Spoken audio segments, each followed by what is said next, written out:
Hello বন্ধু, দেখো আমরা আজ ক্যান্টিন থেকে বাজার করে নিয়ে এসেছি। তার ভিতরে কি কি আছে? এক নম্বরে হচ্ছে নাম্বার ওয়ান সাবান, আহ, কাপড় ধোয়ার সাবান, এগুলো হচ্ছে বাসন ধোয়ার সাবান, একটা ডাব, বিস্কিট, আর এক 1 কেজি চা আছে, তাজ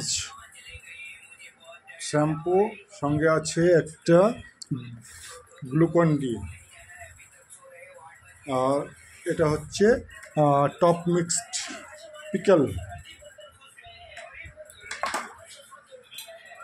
বিস্কিট, হরলিক্স আর পেপসিডেন্ট।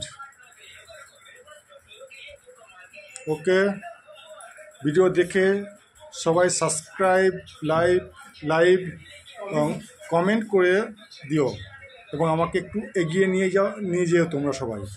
Okay, by.